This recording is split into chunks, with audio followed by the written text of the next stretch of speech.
7, 6, 5, 4, 3, 2, 1.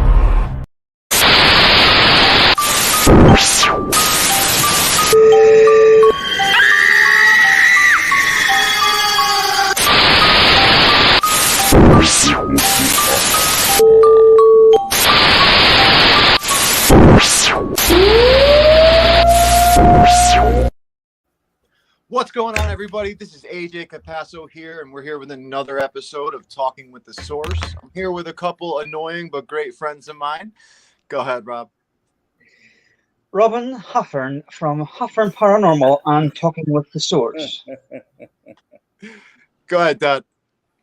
Woo! Todd from Relatively Paranormal Equipment and Wickedly Haunted on New Bedford Guide. And Raymond's going to sit there. Raymond Newsom from Newsom Paranormal and P3 and now Talking with the Source. Good stuff, guys. So I hope you guys do. That was funny, man. I mean, I could see you're lagging, Ray, so that's probably why you didn't really get it at the first cue. But he's got the wind-up internet again. Yeah, he's got that wind-up. Yeah, definitely. Yeah. But guys, we have an awesome guest today. First thing I want to do is do some shout-outs. First thing, Todd. Shout out where they can find your Relatively Paranormal equipment. He's got some great equipment, some SLS cameras that he's making, some amazing stuff. So, Todd, please let them know where they could find it. I got to get the picture up, but we'll get that up following episode. But just please tell them where we can find it. We have two shops, Relatively Paranormal Equipment on Etsy and eBay. It's in the link, right? I'm not sure. Not in this link, but it will be on the link after this. All right, so Relatively Paranormal Equipment on eBay and Etsy. I think it's just Relatively Paranormal, like all one word. But we got an SLS camera right now, complete, comes assembled, $285, all high quality, no garbage. Absolutely fantastic deal. You won't find a better deal or a better SLS camera. Trust me on that. Amen good, to that. Good product. Amen to that. 100%. So, we want to give a couple of shout outs to good friends of ours. We want to shout out to one of our best friends, great friends, Brian Laverty, founder of Parapost Network and founder of Global Ghost Hunt. You could check out Huntophobia Canada right now on Paraflix. It's streaming. We're on the 3rd season. He's got some great episodes that are going to be released on Paraflix. Also, check him out on social media and YouTube as well at Huntophobia Canada. It's going to be absolutely awesome. Looks like we lost Ray, but I'll bring him back in 1 second. We also are streaming live right now on Parapost Network Central on Facebook. Head over there. It's the home of paranormal podcasts alike. Also live paranormal investigations, live tarot readings, live medium readings, the whole 9 yards, and also mixing in some stuff that isn't paranormal. So it's growing. Join us. It's also available on Android and iOS. There's an app. It's the Parapost Network app. So head over there and get yourself the free app, make a free profile. Join us. It's going to be an awesome thing where you could just basically, market your team, connect with other people that are in the paranormal field, and do some great stuff like that. We want to shout out globalghosthunt.com. If you have a team or you're interested, register your team now at www.globalghosthunt.com. It's going to be a bunch of teams from all over the globe. They're going to be streaming their live overnight paranormal investigations on a 10-day event, 5 in May, 5 in October. There's full team support, full location support, the exposure that you would want as a team and as a researcher. So head over to globalghosthunt.com now. Visit all of the Global Ghost Hunt social medias for all the updates and all the videos that are being released to give you guys more info on the subject. But hold on, before I keep going, let me bring Raymond back. Yeah, you coming with us for that? You coming with me and Marissa, right? I'm not sure. Maybe. I'm not sure. I have to see what's going on with everything that's going on with the car. But before we get going with that, I want to show. We're gonna come pick you up. We'll come pick you up. There you go. We'll pick a spot on the way. G-Team Paranormal Investigators, Patty Adams and her daughter over at G-Team Paranormal Investigators in Florida. Check them out. You guys probably know them. They've been all over Facebook for a long time. An incredible group with incredible gifts just for this field. The connection that they have is absolutely amazing. And also, Patty just started G-Team Paranormal investigator podcast. So go check out our podcast right now on all social medias. It's absolutely amazing. I want to give a shout out to our old host and great friend, Jonathan Keyworth of JK47 Paranormal Investigations. He's doing some amazing communication. So head over there on YouTube and all his social medias to check him out. I want to give a shout out to Dominic over at Media 13 Productions and 13. Was it again, Raymond? 13 Spirits Paranormal? I can't remember the exact. Yes, 13 Spirits Paranormal. That's what I thought. I didn't want to say it wrong. So thank you so much, Ray, for hitting me up with that. I got 13 you. Spirits Paranormal. But head over to Media 13. He does some amazing work, some amazing intros, just some awesome stuff. I want to give a shout out to two of our sister groups, Bad to the Bone Paranormal. Go check them out right now, Angela and her team. Also, go check out Australia's team, I believe, with PETA and some just amazing team right here, A.E.Soar Sisters Paranormal. So go check her out. Go check them out. Just an amazing group of people. But guys, we have an incredible group of guests today. And Robin, I'm going to allow you to do your little intro for them because these guys are just awesome. I will do. I just want to go back to what you were saying, AJ, before that about the global ghost hunt. If you're the proprietor of a location that's haunted, you can also register your location and get teams to come and do your location. So it gives your location worldwide advertising as well. Absolutely. Yeah. And also, AJ, here's one for you.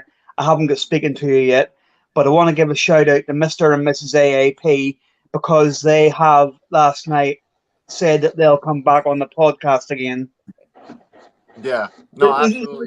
They can't get enough of you. That's what it is. I'm just that sexy, I guess. I don't know what to tell you. Well, I wouldn't say that. But guys, so anyway, introduce our awesome guest today from Haunted Magazine. I will do. We have A.E.Soar and Paul Stevenson from Haunted Magazine. If you haven't heard of Haunted Magazine, check it out. You can get the subscription at the bottom of the screen. There's a link there for the subscription for the magazine. Yep. Haunted Magazine Absolutely. having their newest issue that's going to be dropping September 6th, which is in 2 days. So you're going to want to get that. Let me tell you, it's an amazing subscription. And they have everything, man. It's not just afterlife spirits. It's all everything. I mean, cryptid, you name it. So we've got it. Yeah, he's got it right here. Todd's got a copy right here. So get yours right now. But let's bring up Andy. Let's bring up Paul. Hold on 1 second. Let's bring him in. There's Paul. And let's get Andy in there. Andy, Paul, what's up? Hello, guys. What's up, guys? How you doing? Hold on. Let me change this layout for you guys. Go ahead. Boom. There we go. Let me change here. Andy, we'll start with you real quick because I want to get you guys front and center. But Andy, first thing I want to ask you, and then all the guys obviously will ask you a quick question. We'll throw Paul in as well to answer this question. But tell me, what got you into the paranormal, my friend? Like, what got you into making this magazine, and what got you into just this whole field in general? Sure. I've always had an interest in the paranormal since I was very little. I think the first inkling that I had that I'd be interested in the paranormal was probably from a magazine called The Unexplained, which was very big in sort of late 70s, early 80s in the UK. That had things that are standard sort of things from UFOs, ghosts, fairies, all sorts of things. And I think that's what started it. The evolution of that was probably with programs like the X-Files and all that kind of thing. But working with the reprobate that is Paul Stevenson, that happened for me at about 2011, where he drafted me in as the designer of the magazine in the first wave of print, where it hit one final issue, then it went to digital for a bit, and then it came back into print from the issue 15, and it's been now 20 issues in print, which is remarkable, really, for a magazine at this time. Awesome. But also we do investigate as well. So again, that comes as a result of really the partnership that I have with Paul. Awesome. Well, let me bring Paul over quick. Paul, go ahead, my friend. I want to save you because I know you got some good stuff for us. So tell me, how did you get into this field? What made you start this and this magazine? And just tell me, like, what got you into all this? I think same as Andy, was a lifelong interest in ghosts and spooks for me. As a kid, I can remember a series of books called the Usborne Guide to spooks, UFOs, ghosts, that kind of thing. And it kind of explained the paranormal and the supernatural in a way that for kids, so kids understood it. And it wasn't a subject that was just adult based. It explained all about ghosts and Borley Rectory and Harry Price. And I was hooked. And this was 1979. So, I was 9, 10 years old. So ever since then, I've always been interested in the supernatural, the paranormal, Hammer horror films, that kind of thing, the TV show. And it's grown from there. Regardless of magazine, I think in 2006, I had the idea, because most haunted had been on television, and I had the idea for a magazine that was a bit different to what was already out there, like 14 Times. It approached the paranormal in a kind of fun, interesting, informative, entertainment kind of way, and looked at it different rather than sort of like science-based, that kind of thing. It was a magazine that was available for all to enjoy, but no matter what your status or no matter what your experience or age was or belief was. And we've grown from there, as Andy said. We've gone from print to digital, back to print and digital. So it's been an interesting journey for sure. Absolutely, absolutely. So go ahead, Robin. Go ahead, man. I know you want to ask some questions. I see you over there. No, I'm all right. No, I want to say first of all to Andy that it's good to have you on after all this time. We had actually arranged for Andy and Paul to come on before, but then illness and things like that just sort of delayed it. But obviously, I wanted to get these guys on for a long time now, so I'm just super happy that they're on. Absolutely. Thank you for inviting us. And the AAPs are watching as well. Yeah, AAP, we want to say bam to our good family over at AAP. Thank you guys so much for watching and sharing out. Todd, by all means, man, go ahead, because you have that magazine of theirs already, and I'm a little jealous. I'm not going to lie, because I got to get my subscription in the coming week. So please ask your question. It's funny because you talk synchronicities, and I just came across your magazine at the Hinsdale house like 2 weeks ago and didn't know it existed till I got there. I didn't read it while I was there. I mean, the place was insanely haunted, but I did bring a copy home and I read it. And what I really liked about it was the fact that it delved into, like, I think there was an article about a sensitive or a medium. Then there was an article about a new show coming out. Then there was an article about the haunted mall there, which I loved. And I've seen a couple investigations on the place. The place is pretty crazy. It really delved into a wide spectrum of different paranormal topics, which I enjoyed. It wasn't just focused on like one area. Now I hear the accents. Robin already knows, right? Where are you guys from in the UK? We're from Nottinghamshire. Well, I'm from a place called Mansfield, which is in Nottinghamshire. Well, Andy's just from Nottingham himself, Nottingham City. But yeah, we're from the Robin Hood country. So that's England. That's what part of England is that? Northern England? East Midlands. The Midlands. Yeah. Is it? Yeah. It's like every place on my top 5 bucket list is in the UK. I'm gonna get there one day. I know I'm gonna get there one day. Make it happen. What's the most haunted place that you've investigated in the United Kingdom? Give me some ideas for when I get there. I mean, most haunted is impossible to measure, isn't it? I mean, is that how many people have been scared there, or is that how many ghosts are supposed to be present there? It's your own experience. In your own experience. Yeah, I mean, for me personally, each place that we go to that we try and connect with, I think always has its own unique experiences. I mean, for me, there's been some unforgettable ones. East Drive, 30 East Drive is always very well known, being known as the Black Monk House. But it's probably the place where I experienced my first sort of taste of there is something different out there. I saw something that to this day I can't genuinely explain. It didn't make any particular sense. But in keeping with the investigation of the night, it was something that was amazing. And it was basically a little girl that I saw at the top of the stairs in a mirror that was there. We were actually filming this live on Facebook at the time. But unfortunately, the mirror wasn't on camera when I looked at this mirror and saw it. I had no reason to see this little girl. The little girl was completely out of place with the kind of place that East Drive is. She was wearing some kind of Victorian or Edwardian apparel, but that didn't fit to this location. But I saw her clear as day. It was crazy. That is awesome. That is awesome. How about for you, Paul? Do you think she was human, or do you think she was trying to trick you? Well, obviously, I investigate with Andy as well, and with a couple of friends, Jason and Simon, who are part of HauntedLIVE. And 30 East Drive for me is up there with the best for me. The experience. So we did 5 nights continuous there at a few years back, and every night was different. I mean, I'm a big believer in the paranormal being a personal experience, even though you go with friends and mates and teams. It's about yourself, about experiencing yourself. But we had a lot of activity. I didn't see what Andy saw, but that doesn't mean Andy didn't see it. Lots of things moving and noises, and it felt like one night we were chasing like Scooby-Doo. We were downstairs and the noise was upstairs, so we ran upstairs and then the noise was downstairs. So that's the beauty of the paranormal. There's also a place like Bosworth Hall in Leicestershire, really a fantastic place. Haunted Antiques Research Centre in Hinckley in Leicestershire, and Andy and myself and Jason and Simon and a few guys witnessed a table move. We were filming live for the Facebook stream, and we asked this table to move, and we were like, and it moved. And I trust these guys. There was nothing that could have made that table move apart from whatever made it move.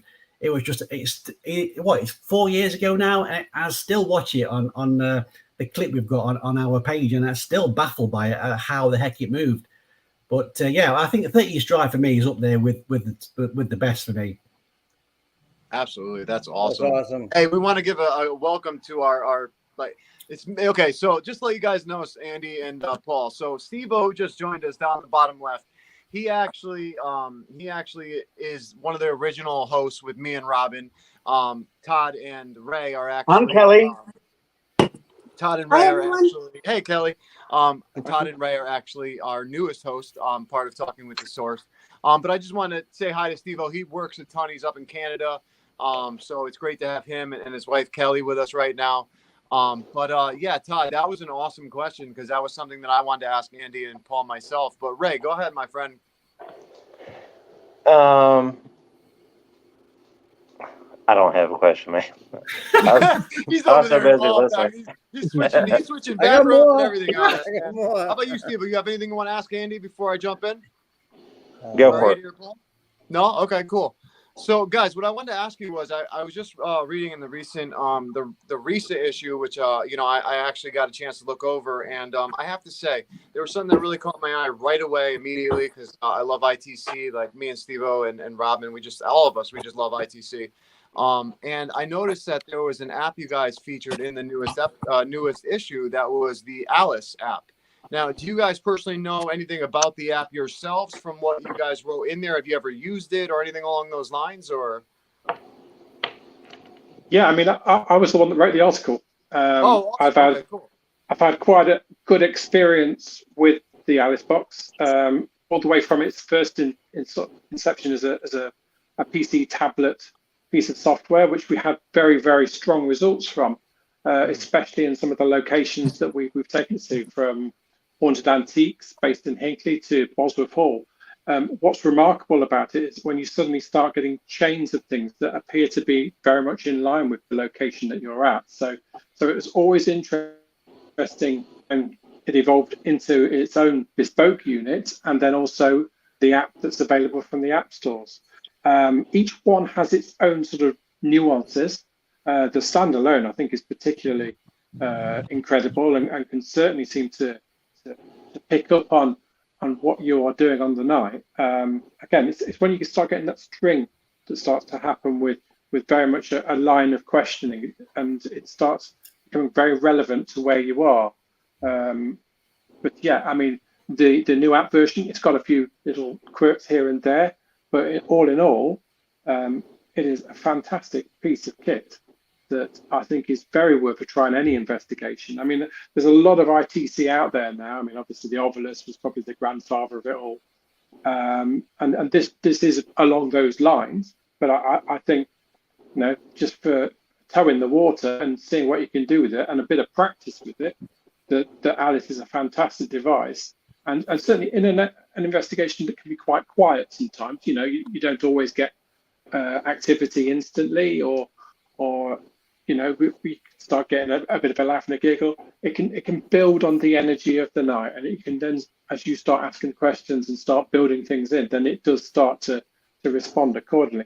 But yeah, a fantastic device, which was very worth featuring in the magazine. Absolutely. No, that's awesome. I can't wait to check it out further. You know, I want to say thank you so much to AAP for sharing it out. Also to Courtney Peterson for sharing it out, and hi to you. We hope you guys are well.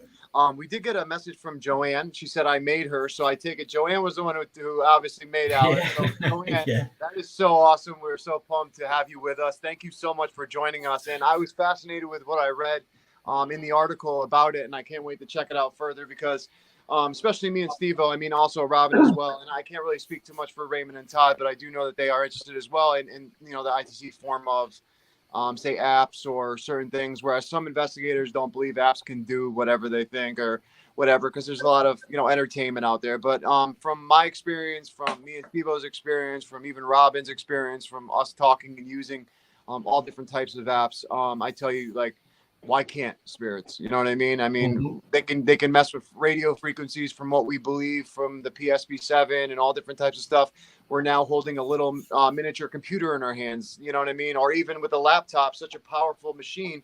Why can't they affect that type of electronics? So I totally agree with it. And I'm super happy you guys wrote about that. And I can't wait to see what you guys have next coming up in this new issue, because like I said, you guys don't just cover, you know, just one aspect of the paranormal. You guys cover all these groups in the paranormal. And, you know, Paul, like you were saying before, the personal experience that you get when you're out investigating, I think that is the main part of it. Like, it's always a personal experience. And it sucks that it is sometimes, because you want to, like, get people to be like, oh, check out what I got. But in reality, it's like hard for them to believe because it's not their personal experience. So, but I love how you put that, though. So Well, I think the paranormal is so diverse that, you know, there's so many branches and so many offshoots of the paranormal that, you know, it makes sense to feature as many different strands of the paranormal, be it medium, be it spiritual, be it science-based, be it personal experiences. You know, there's so many. We'll never run out of features for the magazine. We've got a team of brilliant writers who just write the most brilliant stuff for the magazine, and it makes our job easy to design it and shape the magazine, because there's so many stories out there, personal stories, history, you know, haunted histories, locations with history. There's so many stories out there. It's fantastic. Yes, absolutely. Go ahead, Ray. Were you going to say something? Oh, I was going to ask him what his favorite article was to write. Well, I mean, we don't tend to write. I mean, Andy wrote the Alice review this time, but we tend to just use our skills in editing and designing the magazine. We do write a few, but the writers just send the brilliant stuff. We shape it, we flat plan it, we design it, and it just fits. I mean, it makes our job a hell of a lot easier now, to be fair. When the first magazine first came out, we wrote a lot of the features and stuff, but it's moved on since then. And the writers who've got so many stories to tell, you know, and some of them are first-time writers, some of them are established authors. And again, that's the beauty of the paranormal. The people who are wanting to write for us, and you know, they've never written before, and it gives them confidence once they feature the magazine to write more and more. And some have gone on to have books made and have books been published. So, you know, that's kind of nice. But yeah, it's a joy. Andy, I'll speak for Andy, but it's a joy to work on the magazine. And I think when you do something that you love, it's just it's a bonus, and it's something that we love doing. You know, we always try and say we'll try and better each issue, and I think at the minute we are doing that. But that's down to a lot of people, not just Andy and myself. Andy will agree. It's down to a whole host of writers and supporters and readers of the magazine who we want to sort of like, we want to, you know, get the paranormal out there, spread it as far and wide as possible. I mean, you mentioned that it's that Dan's place at Haunted Innisdale House. Dan is now stocking the magazine for the USA market and you know, and the Canadian market, and we've got an Australian distributor, and we just want to spread the paranormal and the love for the paranormal far and wide. Absolutely, I totally agree with that. I just think it's awesome what you guys are doing. And you know how you said that you're bettering, you're trying to better every issue. And I tell you what, from the issue that we saw just a moments ago with Todd and Marissa, when they showed it in the beginning, I mean, just seeing that cover and now seeing the upcoming cover, what's going to be, even just from the last issue, I mean, just that alone was upgraded, and you guys are doing so much more. And the amount of professionalism that you guys put into each issue, from what I see at least, is just outstanding.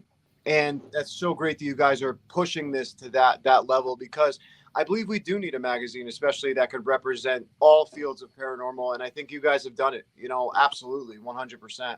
So it's great to, get to meet you guys and get to talk to you guys. And I just can't see what you guys come up with next. So, but Rob, go ahead, Robin. No, I just want to go back to the point you were saying about 30 East Drive. I've been there 3 times. Absolutely amazing. There's not a place like it. And as soon as AJ and Steve-O and Raymond and Todd and Marissa can get their asses out here, that's where right? Where'd my head go? That's where we're going. Because I tell you now, the first time we went there, I walked in and went upstairs, and there was coins and marbles and earrings and everything thrown from nowhere. There was a black mass on the floor that was swirling, and it was growing and growing and growing, and it just shot into the room and touched the woman Carol from next door, touched her on the leg. It was phenomenal. I wanted to ask you though, do you feel, I mean, I go to a lot of haunted locations, and you stop and you're standing outside it, and then you just walk in and get started. Did you not feel a source of energy hitting you as you walked up to the house? Oh, yeah. Like this. For me personally, I'd say not particularly. I think it was really from a point of walking in that there's just this really peculiar feeling. It's very intense for an atmosphere. But as I was doing a walk round, I saw a shadow of something at the top of the stairs very, very quickly.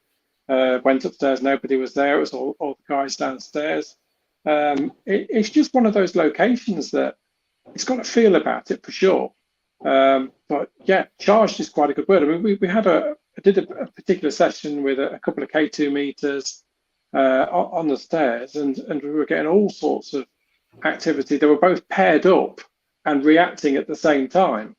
There was nothing electrical there, and we were live streaming. So it was quite interesting to see. Just from that perspective, we were live streaming, but the camera was well away from the K2 meters. They were acting completely independent from anything that we were trying to do or trying to achieve. So no, it's such a fascinating location. It doesn't make an awful lot of sense with the history of the location. There doesn't appear to have been any evidence of a black monk, and yet people have seen the black monk. And some people have a real sort of huge experience there. Others go and experience absolutely nothing. They're incredibly disappointed. I think sometimes we are kind of an antenna for what's going to happen. And I think if we are tuned into that location, then that location will usually pay dividends. I mean, it's very difficult to understand whether that's an egregore or a tulpa or a thought form of some kind. But I think there's more to it. And there's one of those locations, 30 East Drive, is definitely one where I'd urge anybody to go in with an open mind, go and explore it in the way that you would explore it and see what happens. And more often than not, I think you'll get an experience.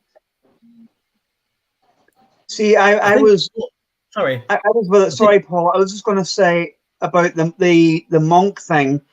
I read something different about that. I read that it was the black monks of Pontefract used to have that land, that where them houses are. It was at the very bottom of their land, and there was a well, and the black monks used to kill people and throw them into the well. And I heard that they sealed the well and built them 2 houses on top of it.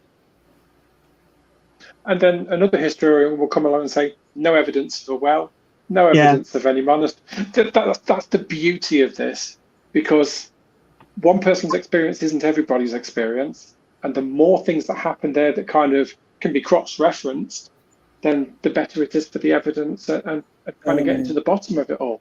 I love that about the paranormal, and I love that it has debates.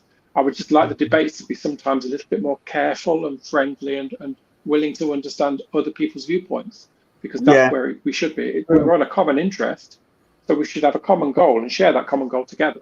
Yeah, absolutely. Yeah, I agree. I mean, what I like about 30 East Drive is the fact that it's not a typical looking haunted location. It's not a castle. It's not a coaching inn. It's not a 400-year-old building. It's a council house in the middle of a council estate in Pontefract, and that's what makes it magical to me. I mean, there's no rules that says your location cannot be haunted because it's 50, 60 years old. It's sometimes what it's built on, and the layers of foundations of what it's built on. I mean, we've heard stories of people who've been there 13, 14 times, and nothing's happened. But on the 15th time, it's all kicked off, and I think that's I think they wrote about it in a past issue of the magazine. The night it all changed, because they went there wanting things to happen, and even though 12, 13, 14 times nothing happened. And they still went. They still wanted to find things, or wanted to discover if it was haunted or what. And on the 15th time, it all kicked off, and so they, But I'm also a big believer in that you have to visit a location to say whether you think it's haunted or not. There's a lot of locations that get a bad review because it's not haunted, but people have never been. And I always think that you've got to go and experience the paranormal for yourself. Then you've got the right to have an opinion. Amen to that. Amen That's to that. true. Totally agree. That's true. Totally agree. Todd, go True. ahead. You got another one for us. Oh yeah, what I was going to ask is, isn't that place like a duplex? Isn't there like another house attached to it? And what it's called a 70 in England. It's called a semi-detached. So there's basically a house next door, which is where Carol. Somebody mentioned. I think Robbie mentioned Carol. Carol lives next door to it. So it's called a semi-detached council house, and she experienced activity too in that location as well. But it's just a great place. It's just she has a wall with them, right? Isn't it? There's a wall down the middle. But she runs her own team. Yeah, she does Pontefract Paranormal or something like that. And she has the stuff come through the wall into her house as well. Yeah.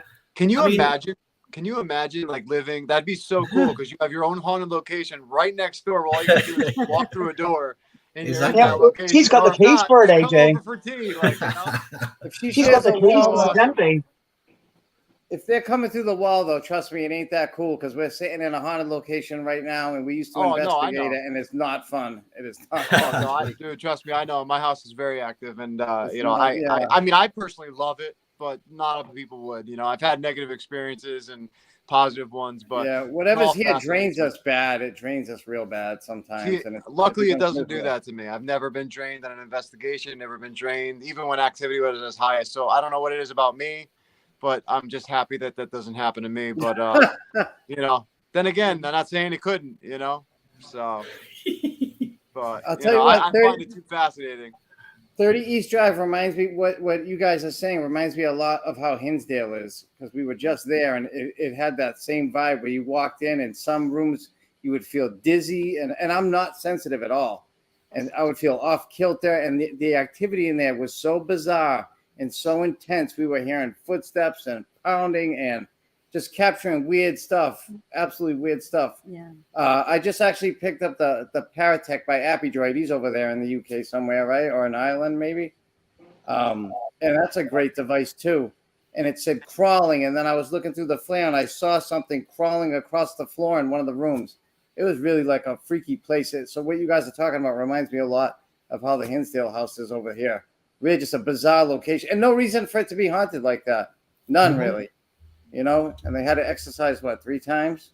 Yeah. And it's still there. So really, but I'm jealous. I'm not going to lie. I'm jealous. I'm dying to get to them. I'm really jealous, but I love hearing stories about it. The place is fantastic. You've got to get over here.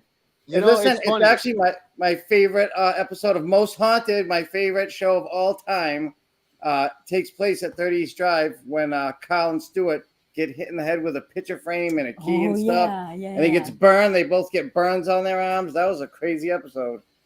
So absolutely fantastic place. Yeah. I tell you, it's funny. It's funny because a lot of people from over in the UK are like, "Oh, we just want to come to America and investigate," and then all of us Americans are like, "We just want to go to the UK and investigate." So it's so backwards. But you know, I tell you what, I'm with Todd though. Like Robin always says, "Oh yeah, no, I want to go to the Winchester Mystery House. I don't want to be over here." And I'm like, "Oh, I want to be over there." Like, you know, so it's funny how we go back and forth. I can remember when Nick Groff and Katrina came over. They were doing Paranormal Lockdown UK. And they came over to do some locations, obviously in the UK, and 30 East Drive was one of them. And they also visited some castles, Chillingham Castle, and a few locations. And, you know, I remember Katrina saying that she slept in a 1,000-year-old castle that's technically older than the USA. It just blew their mind. Do you know what I mean? So, you know, that kind of thing. So it does. It's mind blowing. It is. Mm-hmm. It is. It definitely is. I mean, now tell me, guys. Well, I want to actually, Ray, go ahead. It's your question. My apology. I didn't mean to jump over you. Oh, okay. What I wanted to ask you guys was like, tell me, ever since you guys got into this field, like a while ago, like you stated, tell me, have you gotten more fascinated by history, or were you always this fascinated by history?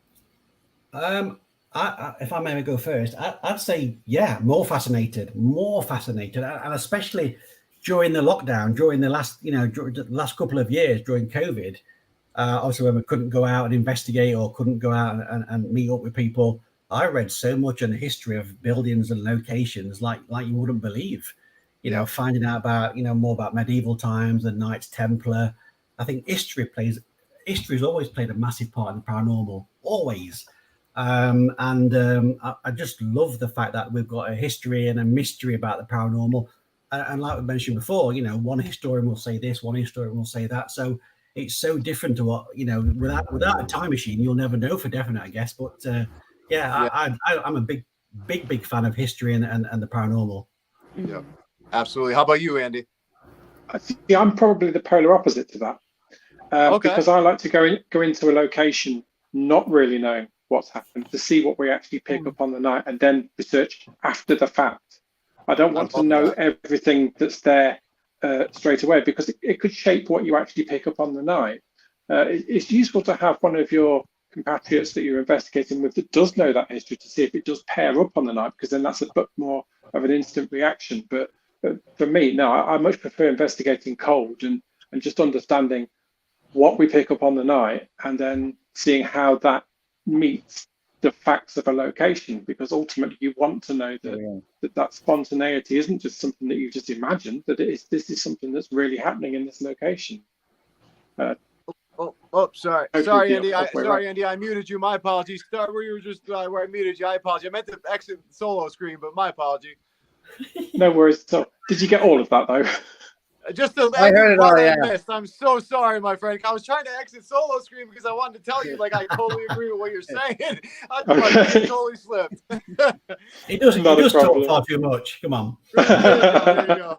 I mean, our conversations tend to be on mute. Hey, I'm sorry. I'm so used to doing it with these guys, you know. Not a problem. No, I have to say though, the way that you look at Andy, I tell you what, I recently did that last year when me and a buddy of mine rented out Montana State Prison, and I didn't look up any history, didn't care about it, even though it's been on shows and stuff. I don't remember them. I didn't really pay too much attention to them. And I tell you what, I had a better time finding it out after the fact, really digging into the history after the fact, because there was things that happened. Like I had the smell of gasoline in this certain area of the prison, and I just didn't understand why I was the only one smelling it on me and my buddy. And come to find out, when the riot happened in 1959, they actually used this gasoline to throw in the guards' faces. And I couldn't believe it, because I would have never even known that, even if I looked up the history. But I am also, you know, on the other coin too, Paul, where, you know, I am fascinated by history now. But if you caught me in school, I was the first one to leave. I was the first one to get out of school at whatever study hall or whatever you would call it, man. Like I did not stick around. I even dropped out in my senior year because I hated school so bad and ended up going back. But I tell you what, I totally agree now, man. Like the science, history, all that stuff just fascinates me to the core. I mean, it's a whole new thing when you get older, I guess. But what are you gonna do, right? So, Robin, go ahead, my friend. It's your turn. I was just I'm also fascinated by an article that you have in your latest magazine on visitation dreams. Okay. Yeah, that was written by one of the girls from Amanda's Feminine Macabre, I believe. Yeah. And again, I mean, it's like, you know, we what's that? Oh yeah, that's the Joanne. Yeah, but I think regards the Feminine Macabre, I think what Amanda's done. I don't know if you guys know Spook Eats or not. But I think what Amanda's done is you know, I think it's volume 4 now of the Feminine Macabre. She's got a whole host of writers who write about different things, and visitations in dreams is just one of the features that we were lucky to feature in the magazine, and that's what I said before about that. This is the beauty of the paranormal, that you can have a feature on a haunted location, you can have a scary feature, and it can go from a feature about ESP to dream visitation. So we're trying to capture the so many different branches and so many different sides of the paranormal. So it becomes like a roller coaster ride of emotions and thoughts and opinions for everybody to read and enjoy. It's not just focused on one particular aspect or side of the paranormal. And I think that works for us. It works for the readers and the writers too. Yeah. And it gets people. Sorry, not to interrupt you. I was just going to say, it gets people fascinated with other categories of the paranormal, in my opinion.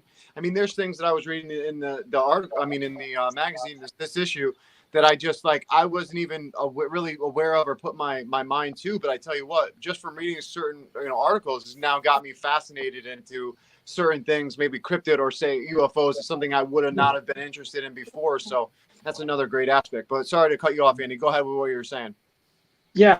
I mean, the good thing about this, I mean, it was Tanya's article, and what happened here was that we had Amanda Woolmer, who curates the Feminine Macabre. She very kindly agreed to put together a kind of potted version of this for the magazine. Now, initially, we have a special section in each issue that changes the paper type, but for this particular issue, the kind of feel of what she presented with these 6 very, very different writers who are interested in all aspects of the paranormal and supernatural. It kind of just breathed a life of its own. Their essays, they're different in intention. The Visitation Dreams is Tanya's very, very carefully constructed essay on that particular element.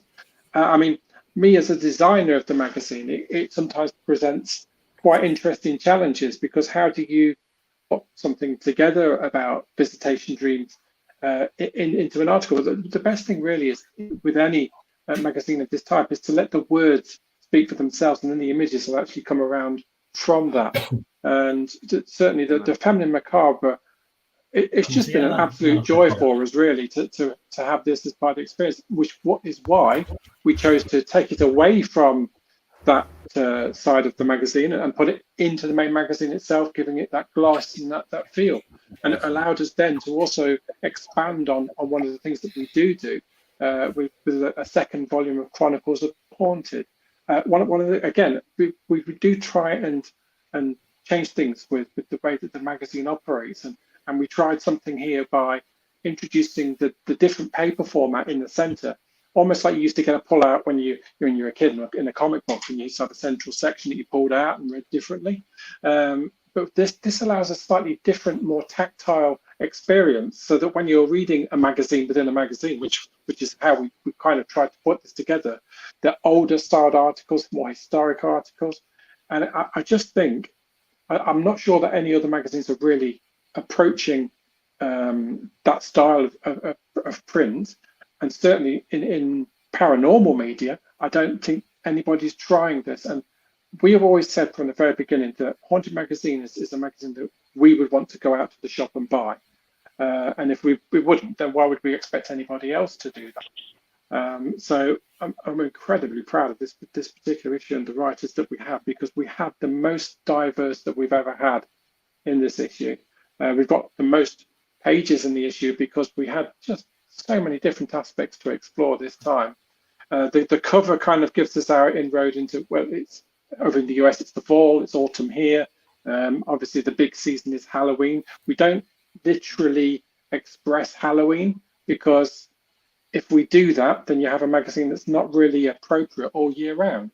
And I want to be able to kind of pick this magazine up. It's not necessarily date specific either.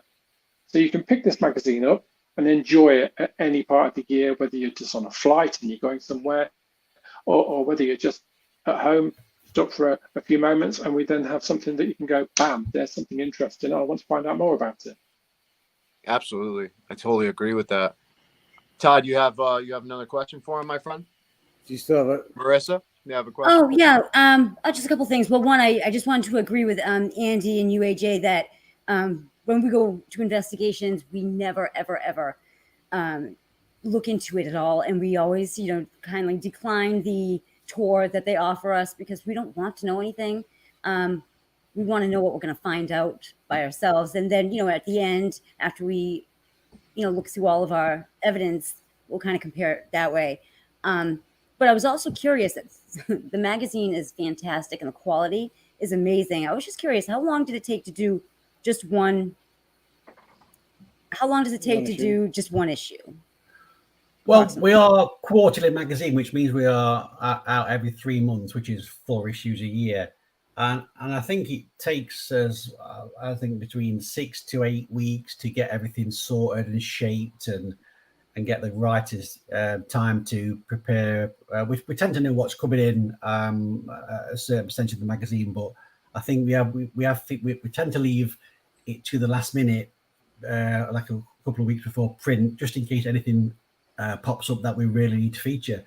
But we've got such a lot of writers, team Haunted, we'd like to call it, who have got who send features as soon as they finish them, and they've got like a writer's bank of features that they've got on our sort of like a folder that we use for them, and we can pick and choose which ones we want. But I think we like to have a good 6 to 8 weeks to crack on with the magazine. I mean, there is times, Andy will agree, that we've actually had no cover a few days before print, and we think, what the hell are we going to do here? But, it works, and we don't tend to. We have a template in terms of what we want to do. Everything paranormal, all things paranormal, spooky, supernatural, cryptoids, UFOs, or whatever. But we don't tend to have the same amount of writers. We have writers who will drop in every now and then and we'll say, look, Andy, Paul, I want to write this feature about this. Yeah, great, thank you very much. And we have people who send stuff all the time, and we collate it and we use it as and when we can. And Andy mentioned this time, the biggest problem we've had this time is we've used 20 more pages than last time.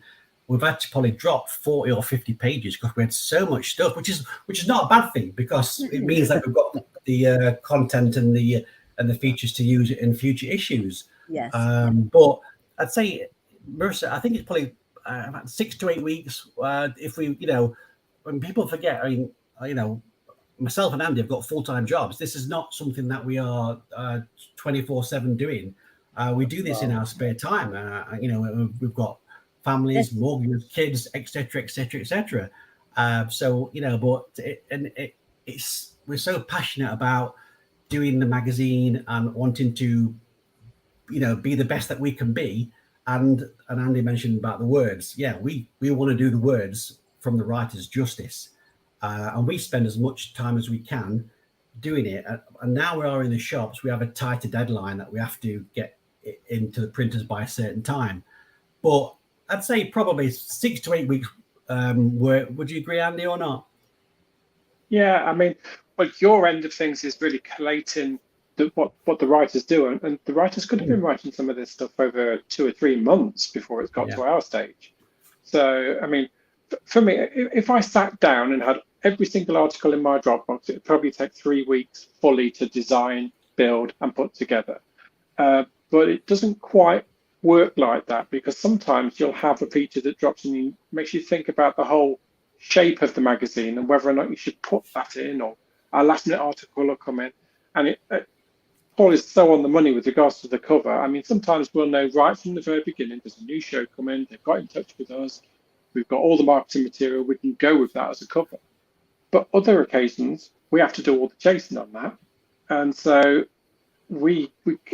the cover is an organic process. It has to be the shop window of the magazine. So it can't be too wordy. It can't be underwordy. It's got to have everything on there that's going to grab. And the very fortunate thing now is that the kind of level of writing talent that we have generally indicates that we have a wealth of riches that can go onto every single cover that we do now. It's just getting that right balance. And this one was slightly unique in that I knew that when it was coming out, it was going to be this whole sort of autumn tide fall. And I already had an image in mind before actually doing it. And then we were very fortunate to get Sam Baltrusis writing about Lizzie Borden. We got just the most amazing interview with the investigator, Barry Guy, who some of the responses are just breathtaking in this interview. Yeah. And it's quite frankly just a joy when we get stuff like that. We've got Ghostwatch, which for a lot of people, that is ingrained in your history. If you've not seen Ghostwatch, this was a TV experience that most of us were seeded with. And, you know, everybody's got an opinion of it, but most of us were actually terrified at the time. It was just great. And to be able to speak with Stephen again, and Leslie Manning, the director, it was, again, another joy. And one of the other things that I think we always had to discuss this year, Roswell, it's 75 years since whatever happened. And it was inevitable that we should be discussing something about it. Now, we've actually got other articles that we intend to publish in different ways very, very shortly. But Phil Kinsella actually put together this really well thought out, you know, are we really any closer to understanding what happened 75 years ago? Because everybody's got a different slant of what happened. There's the varying official versions, there's the varying accounts of eyewitnesses on the scene. Will we ever find out? Will we ever get that full disclosure that everybody talks about? No. I don't think we're going to. I really don't. I think it'll be one of the great secrets and mysteries that will probably supersede this magazine when we're finished doing it. Yeah, I know. It seems like you guys watched the show where they did the lie detector algorithm on all the people who testified from the town who were there, or the kids of them? No, it's on Discovery Plus. It's called Roswell, The Verdict or something. And somebody made a computer algorithm, some sort of computer engineer, and it like does all their like facial tics, and it can tell basically if you're pretty well if you're lying or not. And they applied it to like everybody, military, personal, people who lived in the town, and it tells who was lying and who was not. Most of them were telling the truth from what that algorithm says. It's an interesting show. If you're doing an article on Roswell, I would watch it. It's pretty cool. But then you can say that somebody's telling the truth, but that might be their truth that they persuaded them over a series of years. Yeah, so it may not be any more than a well thought out story, but just becomes belief after a period of time. It's one of those curious things with the paranormal.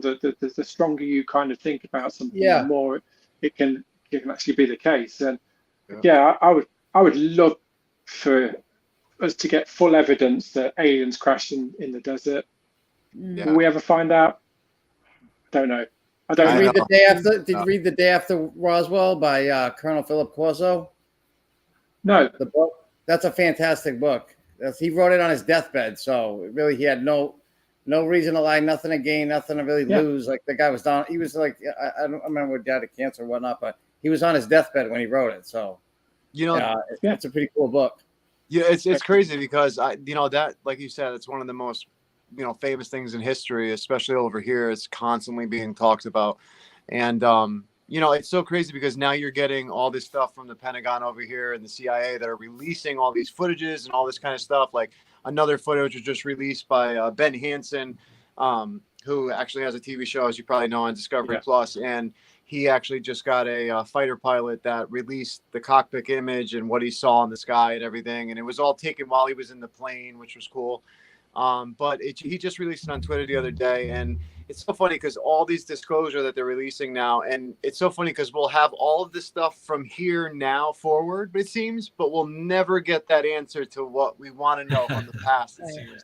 And it becomes such a pain, I think, but it's great because that's a part of the paranormal. We get to make our own kind of conclusion and our own thought process. But like you said, what is really a belief? It's, a thought over and over and over for a long period of time until it resonates with you, or if it does resonate with you, and then it becomes belief. So technically it's like, are we getting people's true stories like you're saying, or are we getting their truths? So I totally understand what you mean, but that's a great way to look at it. Absolutely. Robin, go ahead, my friend. I think as well, AJ, though, with while we're on the Roswell topic, I think it's like, we all know that something happened there. Now, it would be, especially back in them days when it did happen, it would be pretty foolish and silly of someone to say, right, well, I'm going to make up a story that an alien spaceship crashed, because that person, especially, even now there would be a laughing stock, but back in them days when the paranormal and UFOs and stuff like that wasn't believed, it was like you were insane if you believed in all that. For someone to come out and think, right, there was a car crash, but I'm going to say it was an alien spaceship. People are going to go, really? Call them in the white coats for him. So I think that the people have actually came out and said that and said what there was there. I personally think there's something in it. I don't know if you guys ever heard this story from over here, but I believe it was like 1887. There was a town that hit the windmill. It was down south. No, there was this town, and this I guess UFO or whatever crashed in this town, and the little green man that was inside of this UFO, they actually had a funeral service for. It was in the paper, and they actually buried him, and they had a funeral procession for this alien or whatever you would like to call it, and they actually didn't put a regular tombstone. They put a rock that has like a spaceman or something drawing, like chiseled into the rock over the grave. And it was actually recently brought on one of the shows on Discovery, and they actually went to go excavate his grave, which is actual known grave. Come to find out, the day, like they went there to go excavate, the next day they were going to excavate, and that night somebody came in, they believe from the government, from what the people were telling them at the funeral place, at the cemetery, that they came in, they dug the entire body up, excavated, and now all the remains are gone. But it sat there, the remains, until recently, a couple of years ago, in this cemetery. And it's just so weird to think about, because it's like, if there isn't something, then why would you go to that extent? So well, the farmer who took the wreckage, he threw it down an old well on his property, and anybody who went near the well got radiation poisoning and ended up dying. Yeah, so he backfilled the whole thing in and covered it all up and cemented it over, actually, I believe. Yeah. There's so much. And that's why I think it's so important for a magazine like you guys to be able to cover it all, because, like we said earlier, it's not just for one person, say, that's into spirits and the afterlife. It's, for someone to open up their mind even further if they're in one category of the paranormal, or if they don't believe in the paranormal at all. It's a way for them to get all of these experiences, all these different articles together in a very professional and how do I put this, like a well-liked manner where people actually go to it and get some good information from. And it's not just hocus pocus that you guys are putting in. It's actual real stuff that you guys are technically reporting on, in a way, with the articles and certain things. So it opens the minds of a lot of people. Now, tell me, where do you guys want to go with this magazine in the future? Paul, I'll ask you this question first. What do you want to see happen with this magazine down the road?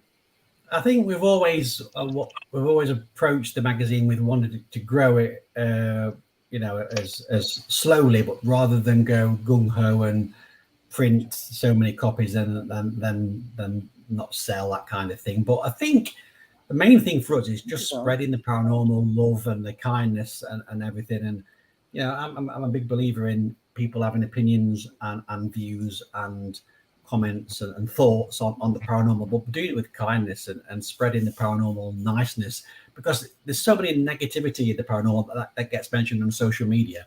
But I believe the negativity is only a small percentage, but because it's exploded and people talk about it, it becomes, it looks like in your bubble, like we all work, love the paranormal. It looks like it's quite a lot there, but most people are good. Most people are great, and respect people's opinions and kindness. We want that for the magazine. We want to grow it, slowly but surely. We want to spread it to more. Obviously, we're in, Dan Clowes in Haunted Intel now stocks the magazine. Any ships to USA and Canada. We're in Barnes and Noble too, and we just want to grow. And we want people to love the paranormal, appreciate what the people are saying, and the writers. We never say that what they're saying is factual. This is they're writing about their experiences, and that's the beauty of it. They do put a bit of history in it, and like Richard Estep writes about the buildings that he's been to, but he actually goes to locations and investigates, and he kind of puts in what he's experienced on that investigation plus a bit of the history. So I think Andy makes it a different. I just want to grow the magazine, and I want to just spread the paranormal far and wide to people who want to read it. That's what we want to do, really. Amen to that. How about for you, Andy? What would you like to see for this? Well, I think, as Paul said, growth is important to us. We want to keep expanding, getting the word out there of our magazine and the way that we present paranormal. I mean, we aren't the only paranormal magazine by a country mile. There's lots of people doing their own thing, which is great, and they're doing it in their way. We're doing this in our way, and we don't really have any kind of taboos. If we want to be able to feature anything. I mean, last issue we had the Gnomes of Wollaston Hall. I mean, not many magazines would feature this story. It's a very slight story about what happened to some children in the 70s. And I think just given that element of accessibility, knowing that the origins for me of the Unexplained magazine, bringing that style almost to a fresh audience, knowing that we can reach people in a very different way, that's really where it is for me. I mean, we really thought that digital would be the way forward for the magazine, but to be perfectly honest with you, when you hold this magazine in print, it's just an experience in its own right. And the whole tactile nature of picking something up, reading about it. Some articles are maybe a 5-minute read, some are a 20-minute read.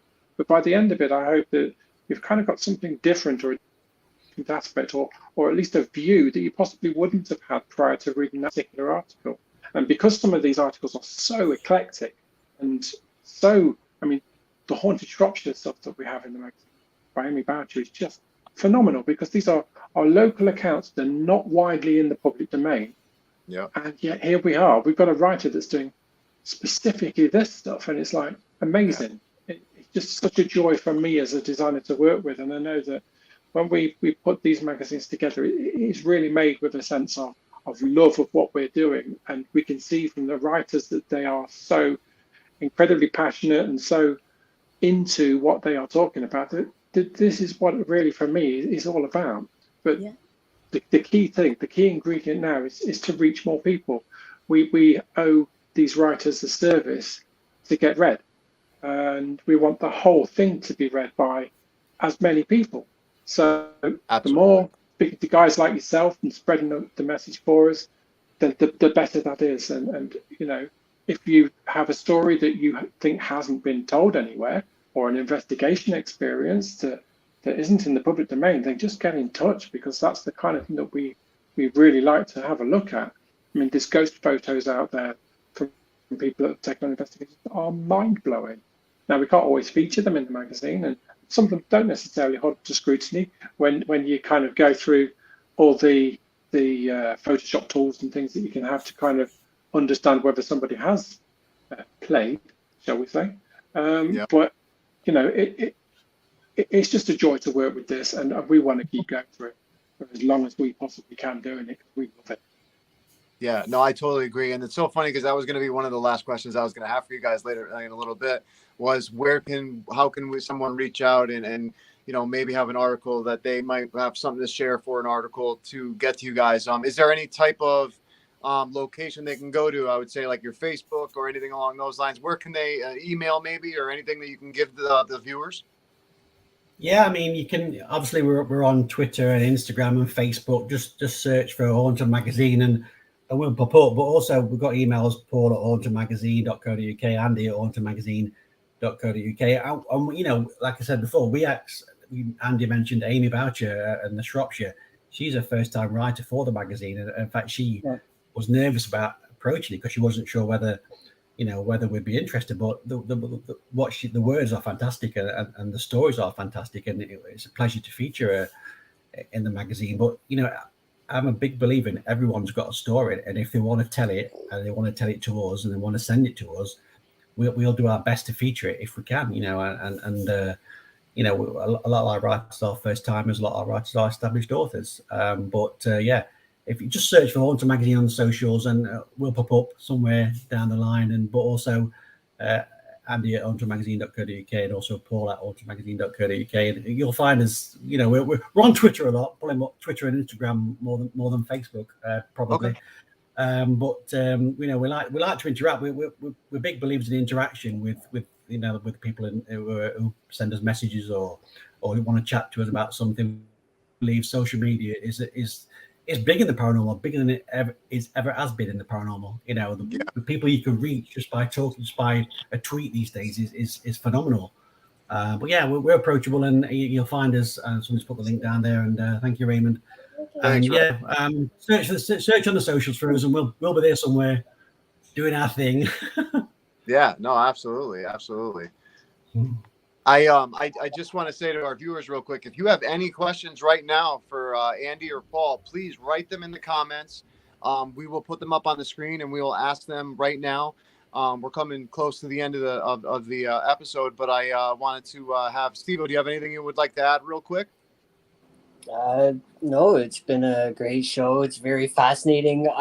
Sometimes I don't ask questions. I just like to listen and take and absorb everything in. So it's really knowledgeable, because especially when you're involved in this type of work, whether it's magazines or anything paranormal, it's always fascinating. So I just want to say to you guys, great job, and it's a pleasure to meet you as well. Yeah, likewise. And is your name Stevenson, or is Steve-O your nickname for honor, or are you a Stevenson too? No, Steve-O was basically a nickname given to me by my best friend. We had this clique in high school, and everybody was given a nickname, right? And they couldn't figure out one for me, so they're like, "Well, we'll just take Steve-O, because you're the guy that does all the crazy stuff." So, yes, yeah, cool. That's fun. Cool beans. I got one. Go ahead, Tom, go ahead. You know what, you guys? I think that the biggest factor of why your magazine will grow is the fact that you bring a really non-biased aspect to it. You present everybody's experiences and different aspects of it from a really non-biased way, which even I would have a hard time doing. But it's funny because sometimes I've come across theories or things, or I hear people say something and been like, "Oh, gee, that sounds like BS to me, or wouldn't work." And then I come across a piece of evidence and review, or I experience something that I'm like, "Oh my God, that actually is a possibility." Portals, stuff like that. Things I would have thought initially were garbage, now I know to be true. It's really an awesome way to present things. And honestly, I would have a difficult time doing it, but it's awesome that you guys do it that way. I had this little one come over because she was actually featured in a UK series last year called, are you guys familiar with the Truly Network over there? My Extraordinary Family. They called us up out of the blue because they saw her in one of our ghost hunting videos from way back when and wanted to do a show on her. And she is the future of all this. So I hope you guys do this for a long time, because something like that would be huge to help her grow her. Brilliant. She's like such an inquisitive little girl, and she knows so much about the paranormal. She's lived in 2 haunted homes, and her parents are paranormal investigators, do a TV show, build equipment. I mean, I can't lie to her. I got to tell her the truth when she asks the question. So that's pretty awesome stuff. So hopefully you do it for a very long time. I wish you guys the best of success. And it has been an awesome interview. You guys are really fascinating to talk to. I love all you guys from the UK anyway. I love the accents. I love I'm just happy because I've got people I can talk to from the UK as well as America and Canada. I forgot about that. Oh, they're teaming up on us. Hell yeah. We appreciate you guys so much. We thank you guys. Marissa's got a question. Available on the internet? issues, like, are issues available on the internet, Digital? or are they digital? Excuse me. Are they digital? Yeah, Oh, we're in really? the app stores. Awesome. So iOS and Android on Pocket Mags. You can find the magazine available there, like a flipbook type thing. So Just yeah, type in it's Haunted all Magazine, available. it'll come up. Haunted Magazine, it'll come up in Google Play. Yeah, iOS, Android, definitely. Yeah. Sweet, Yeah. sweet. I like the actual magazine. I do too, but but I was just still. wondering if it was available. But yeah, that's Yeah. great, fantastic. It is a very, very, very fantastic magazine. It's it's quality. Like, this is It is high it is quality. I like it is it. extremely, yeah. You did a fantastic really job. Fantastic. Thank you. It really is. It's great because, like she just said, it is quality. I mean, I have a couple people that I do know that do, type of magazines, mostly just in the afterlife, spiritual type, that realm. But the way that you guys do this, the professionalism, just everything, the writers that you guys have, the information, the topics, they really go a far way. So if, anyone who's watching and anyone who will watch, please check out Haunted Magazine. You could, we have the link at the bottom. It's www.hauntedmagazineprintshop.com. Get your subscription now. Tuesday, September 6th, the next issue, I believe 36, correct? Issue 36? 35. 35. Oh, it's 35. Oh, I'm jumping ahead. I'm sorry. You're jumping ahead, yeah. You've seen the future. Tuesday. Come on, Tuesday, AJ. I'm 35? trying to teach you here. I know. Tuesdays is 35. No, I thought we were on 35. Oh, Tuesdays is 35? Okay, There well, you hey, go. Tuesday. There we are. Oh, There Yeah, you go. yeah, Yeah. exactly. I was prepping for a head. I'm sorry. Okay, well, listen. It's all Anyway, get your subscription, guys, to Haunted Magazine. These guys are absolutely amazing. Team Haunted is amazing. You're going to love everything in it. Doesn't matter what category you're in the paranormal, whether it's the afterlife, spirits, whether it's, cryptids or UFOs or anything, they touch it all. Like they said, you could check it out in Barnes & Noble. They're like spreading all over the world like rapid fire, and we wish them the absolute most success. And we hope that you guys would love to come on again. We would love to have you guys on, and we'd love to hear more. So Yeah, no problem at all. cool. You've got to excuse AJ. He's from Connecticut. Yeah, I'm a slow. I already. Yeah. But thank you guys so much, Paul. Thank you so much, Thank you, guys. Andy. It's been Thank you, awesome. It Paul. was a pleasure. Thanks so much. Thank you. God bless you guys, and we'll be spreading the message, man. No, Keep up the don't. great work. I'll stay Thank in you. touch. Thank you. Indeed. Definitely. Bye-bye. Take it You easy, guys are guys. awesome. Thank you. Bye. Thank Have a you. good Looking day. forward Bye-bye. to the new issue. Bye. So, guys, that was absolutely awesome. That was Yeah, such a it was. cool, They were awesome. cool episode. Joanne, thank you so much for joining us. I can't wait to check out your app. For everyone who doesn't know or doesn't have their subscription to Haunted Magazine yet, Joanne has created the Alice app for ITC. It's in iOS, I believe, and Android right now, so you can go and check that out. It also is for desktop, so please go and check that out as well. I've heard some great things in the article. Like I said, you could check it out on the Haunted Magazine article that's out right now. And, please check it out. I mean, Joanne, that's some great work. No, please, you don't have to thank us for nothing. Please, please get in contact with us because I'd love to have you on as well. You can email us at talkingwiththesource@gmail.com. We'd love to get in touch with you, Joanne, and have you come on and talk to you further about ITC and all that you're doing with Alice. So we look forward to it. And thank you guys all to the viewers that are watching us, that have watched us. And every episode, feel free to join us, ask questions for either us or guests in the in the comments, and we absolutely love it. So unfortunately Raymond had to step out for a few, but it's all good. We have Steve-O here for once, which I'm pumped. We have Sonny, So, the cat. I mean, what more could you want? That's what I mean. We got the little one, we got Steve-O, we got the whole Todd, we got the whole relatively paranormal family. I mean, we can't ask for much more, people. Listen, she knows more about the paranormal than most of the people on TV. Isn't that sad, right? I know. Oh, I knocked out of it. There we go. AJ's gone. Yeah, no, I'm back. Am I back? Yeah, you're good. All right, cool. I'm back. But guys, thank you so much for joining us for this episode. And It was a pleasure. They were awesome. thank everyone. I want to thank everyone for watching. And again, go check out Haunted Magazine. Again, we had Paul Stevenson, A.E.Soar. We have A.E.Soar with us today. So please, if you like this episode, go to Talking with the Source on Facebook. You can see all our older videos, as well as Talking with the Source on YouTube, our new YouTube channel. And until next time, We appreciate all of you, and God bless. See you later. 3 times you've been there? You're holding out on me, buddy. 3 times to 30 side. I didn't know that. I didn't know that, bro. We're going to have a talk. That's awesome. 3 times, huh? Woo.